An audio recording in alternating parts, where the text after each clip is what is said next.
Guys welcome back to my channel ज्ञान की पाठशाला।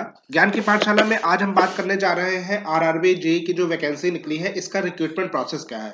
इससे पहले भी मैंने एक वीडियो बनाया था, उसमें मैंने बताया था कि फॉर्म की लास्ट डेट क्या है, फॉर्म को भरना कैसे है, किस साइट पे जाकर आप फॉर्म भर सकते हैं। तमाम चीजें मैंने उस वीडियो में डिस्कस किया था और उसी में मैंने बताया था कि अगला जो हम वीडियो बनाएंगे वो रिक्रूटमेंट प्रोसेस का होगा।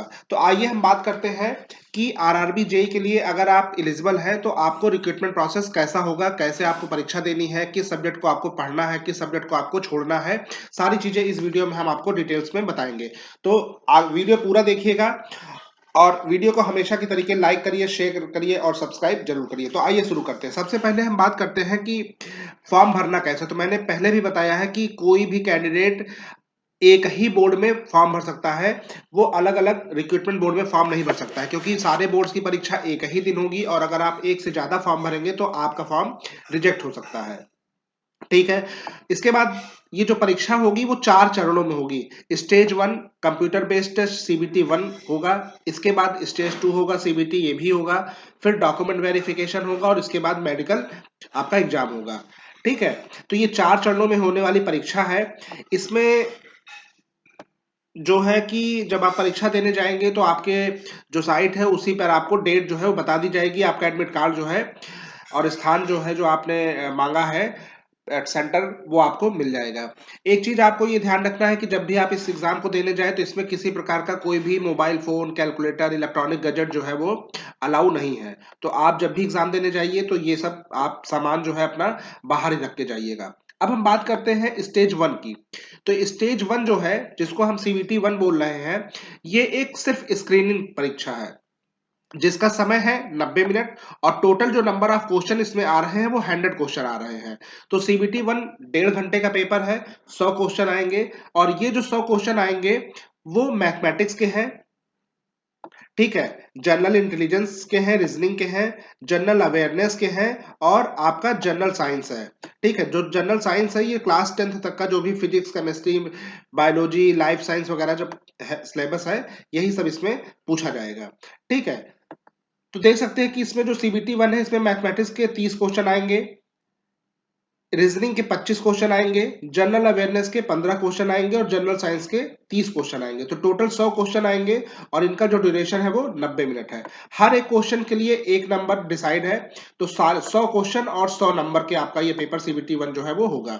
सीबीटी 1 होने के बाद ये इसकी मेरिट निकाली जाएगी और इस मेरिट को निकालने के बाद जो है जो भी बच्चे हैं वो सीबीटी 2 के लिए एलिजिबल होंगे। इन्होंने सीबीटी 1 के लिए मिनिमम परसेंटेज क्राइटेरिया भी रखा है कि जनरल कैंडिडेट को मिनिमम 40% लाना है, ईडब्ल्यूएस को 40% लाना है, ओबीसी नॉन क्रीमी लेयर को 30% लाना है, एससी को 30% लाना है और एसटी को 25% लाना ही लाना है। अगर आप इससे कम नंबर लाते हैं तो आप डिस्क्वालीफाई हो जाएगा, आपका मेरिट नहीं बनेगा। तो सीबीटी 1 में आपको स्क्रीनिंग होगी सिर्फ, इसका कहीं मार्क्स आगे जोड़ना नहीं है, सिर्फ बच्चों को शॉर्टलिस्ट किया जाएगा। तो जो बच्चे शॉर्टलिस्ट किए जाएंगे वो सीबीटी 2 के लिए शॉर्टलिस्ट किए जाएंगे और इन्होंने बताया है कि हम लगभग 15 गुना बच्चों को सीबीटी 2 के लिए क्वालिफाई करेंगे। अब हम बात करते हैं सीबीटी 2 की। तो सीबीटी 2 का जो क्वेश्चन है उसमें 150 क्वेश्चन आएंगे।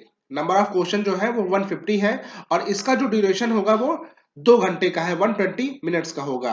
ठीक है। इसमें क्या क्या आएगा इसको हम देख लेते हैं। इसमें भी जो पहला पार्ट है वो जनरल अवेयरनेस का आएगा। ठीक। दूसरा पार्ट इसमें फिजिक्स केमिस्ट्री आएगी अप टू 10th लेवल की। फिर आपका बेसिक कंप्यूटर्स भी इसमें आपका चेक किया जाएगा। आगे basic environment and pollution control का सिलेबस दिया गया है, ये भी आपका पूछा जाएगा। और जो इसमें जो महत्वपूर्ण है वो है टेक्निकल एबिलिटी।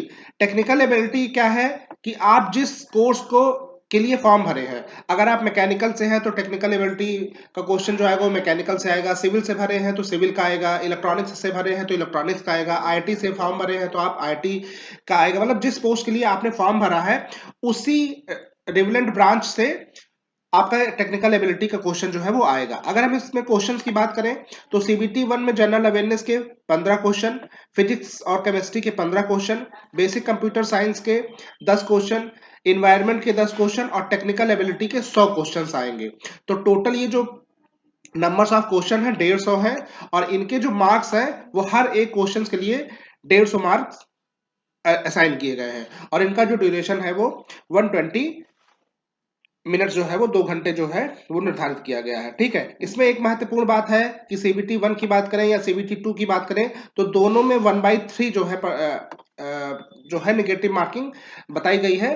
ठीक है, तो आपको अगर आपका क्वेश्चन गलत होता है तो आपका 0.33 मार्क्स जो है वो डिडक्ट कर लिया जाएगा। इसमें इन्होंने भी फिर से मिनिमम क्राइटेरिया निकाला है कि सीबीटी 1 में क्वालिफाई करने के लिए जनरल ईडब्ल्यूएस को 40%, ओबीसी को, एससी को 30% और एसटी को 25% मिनिमम लाना ही लाना है। अगर आप नहीं लाते हैं तो आप डिस्क्वालीफाई कर जाएंगे, आपकी मेरिट जो है वो कंसीडर नहीं की जाएगी। ठीक है, आगे इसमें ही बात करते हैं कि इसमें जो कैलकुलेटर की है, आपको फिजिकल कैलकुलेटर अलाउड नहीं है, आपको सिस्टम पे ही वर्चुअल कैलकुलेटर की व्यवस्था की गई है जो आप वर्चुअली यूज कर सकते हैं। तो इसको यूज कैसे करना है, इसके लिए आरआरबी ने एक प्लेटफॉर्म तैयार किया है कि जो भी सीबीटी होने जा रहा है आप इसका मॉक दे सकते हैं। ठीक है, तो आप मॉक टेस्ट जो भी आएगा, अभी डेट बताई जाएगी, तो आप इस पे जाके अपना मॉक दे सकते हैं, प्रैक्टिस कर सकते हैं कि क्वेश्चंस कैसे आते हैं और कैलकुलेटर को कैसे यूज करते हैं, ये सब हम साइड पे ही देख सकते हैं। अब एक बहुत बड़ी कंफ्यूजन रहती है कि कई बच्चे पूछते हैं कि सर मैंने ऑटोमेशन से किया है, प्रोडक्शन से किया है, ऑटोमोबाइल से किया है, आरएसी से किया है, मैकेनिकल में, तो क्या हम मैकेनिकल वाला फॉर्म भर सकते हैं? तो इन्होंने देखिए ये क्लियर कर दिया है, आप मैकेनिकल का अगर फॉर्म भरने जा रहे हैं तो आप इसमें से किसी भी ब्रांच से फॉर्म भरे हो, मैकेनिकल से, प्रोडक्शन से, ऑटोमोबाइल से, मैन्युफैक्चरिंग से, मेट्रॉनिक्स से, इंडस्ट्रियल से, मशीन से। ठीक है, तो ये सभी लोग मैकेनिकल एंड अप्लाइड इंजीनियरिंग के लिए एलिजिबल हैं और ये सभी ब्रांच वाले मैकेनिकल का फॉर्म जो है वो भर सकते हैं। इसी तरीके इलेक्ट्रिकल के लिए आप देख सकते हैं कि इलेक्ट्रिकल इंजीनियरिंग और combined combination of any two stream of the electrical engineering, तो वो भी बच्चे फॉर्म भर सकते हैं। इसी प्रकार इलेक्ट्रॉनिक्स की बात करेंगे हम, तो electronics engineering, instrument engineering, communication engineering, computer science engineering, computer engineering, ये सभी बच्चे जो हैं ये इलेक्ट्रॉनिक्स में फॉर्म भर सकते हैं। आगे बढ़ते हैं तो सिविल के लिए इन्होंने दिया गया है कि सिविल है, ठीक है, अगर बीएससी इन सिविल आप 3 ईयर का की है तो भी आप सिविल के लिए एलिजिबल हो सकते हैं। ठीक, तो जो भी बच्चों के अंदर कंफ्यूजन है कि हमने किस ब्रांच से किया है, सर हम किस ब्रांच में लिए एलिजिबल है, तो आप ये लिस्ट पूरी यहाँ से चेक कर सकते हैं। आपकी जो ब्रांच है यहाँ पे दिख रही है उससे एसोसिएटेड जो ब्रांच बगल में दी गई है उसमें आप फॉर्म भर सकते हैं। तो लगभग ये सारी ब्रांच इसमें एलिजिबल रहेगी।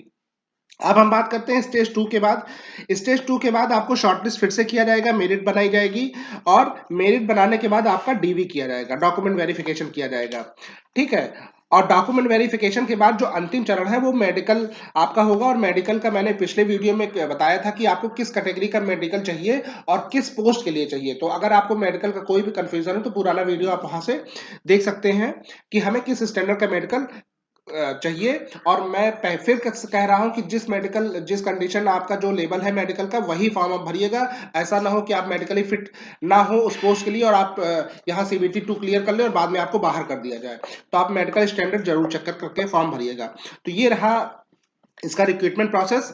आप इसी हिसाब से अपनी तैयारी करिए और चैनल को हमेशा के तरीके लाइक करिए, शेयर करिए और सब्सक्राइब करिए। Thank you.